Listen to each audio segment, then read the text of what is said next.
A brand is a name, a term, a sign, a symbol, a design, or a combination of any of those ideas, and it's intended to identify one seller or group of sellers to differentiate those from competition. That's how the American Marketing Association defined it in 1960, and it still holds.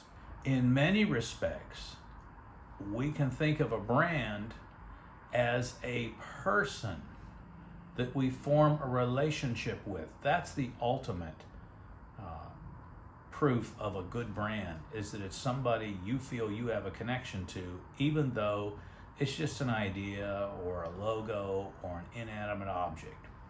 Think, for example, of Google. If you were to personify Google and turn them into a person, who would it be?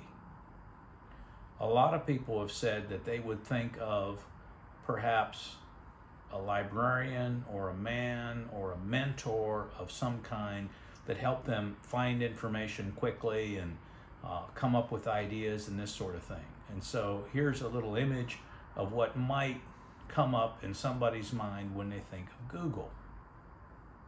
So what really is a brand and how do they work? There are 5 key components that are very important to focus on. The first one is a promise. It's a set of expectations that help reduce the risk and form predictable performance. What's that mean? If I go into a diner, family style restaurant, and I expect to have a surly wait staff, let's say it's Mary, and she comes over and she's always in a bad mood. A great brand is every time I show up, Mary is in a bad mood. If she's in a good mood some days and bad moods in another day, or the food is good one day and bad the other day, I've got a big problem. It needs to always be the same. It can always be good or it can always be bad. She can always be happy or she can always be angry. It doesn't matter, but she just needs to be consistent. Number 2, the brand needs to be motivating. So it's a collection of feelings, and hopefully they're positive, that will shorten the buying cycle. You walk into a store, you see, oh, Heinz. I like Heinz. Here's one of their products. I don't need to think very long and hard about the particular details of that one product. I know from the company or the brand that that's good, so I can purchase it and go from there. Third, marketing. It can be built and reinforced with advertising. Think of some of your favorite brands. And what do? When there's an advertising program, they have spent millions, if not billions, on trying to get you to have a positive image of that company. Think of Nike, for example. All of the hundreds of different Nike ads that you might have seen over the years, they're all designed to get you to have a positive feeling about the brand. So when it's time for you to buy something or to wear a shirt with that logo on it, you're much more willing to do so. The fourth thing is measurement.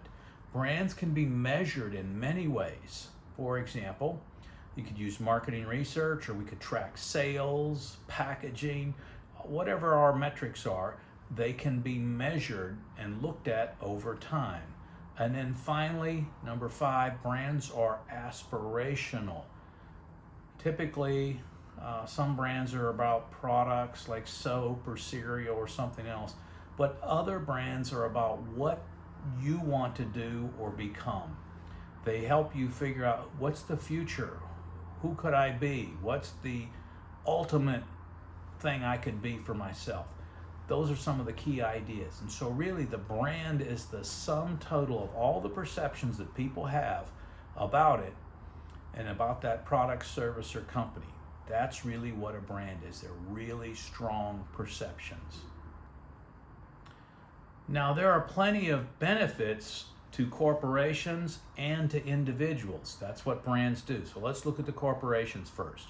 What can they do? Number 1, they can build loyalty. If somebody really likes your brand, they will consistently buy it over a competitor's brand, even if that competitor's brand happens to be on sale or a special situation, so forth. So if you like to drink Coke, and Coke is your thing, just because they have Pepsi, Well, if it's the only choice, maybe that's what you get. But if there's Coke versus Pepsi, chances are you're going to go for the Coke because you're loyal to the brand. Secondly, brands are very valuable assets to many corporations. If a product is branded on the name of the brand or the image and so forth, for example, Keebler cookies, who cares who owns them? We can sell the brand, but if it's tied to a specific company, it becomes much more difficult to sell that particular brand. So they'd have to buy the entire company, or it'd be kind of a big mess right there. What else does it do? It simplifies the marketing effort. It makes things consistent. So, hey, these are the colors, this is the layout, this is the size, this is where the logo goes. So it's not 500 different types of brochures or inserts. From a company standpoint, it makes things easier. It can be a way to communicate quality and the expectations of what the brand's supposed to do. It can differentiate offerings from competitors. So here's how we're different, here's how we're better. And it can provide long-term goodwill. If people love your brand and you've been doing a lot of great things and all of a sudden your company gets in trouble, people are very forgiving. You've built up some inoculation. As long as you're trying to fix that and not hurt them, you're better off than if you don't have a strong brand. Brands also have a lot of benefits to consumers. For example, it simplifies the buying decision.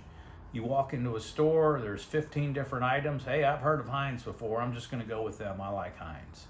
Nice and easy, nice and simple. The personal self-worth that we have as individuals get tangled up with the brand. We start to see ourselves. If you're a Lululemon person, you love Lululemon, then you start to see that as part of your image. That's what you wear. That's what you feel good in. That's very different than perhaps other lines of clothing, maybe some that don't have as strong a brand. What else does it do? One of my sisters told me this over and over. She had 5 children. She said, I've wasted so much money on brands. Why? Because the kids would pressure, or they wanted this pair of sneakers or this purse or whatever, and they were always way more expensive than the generic stuff that she thought perhaps they should be wearing.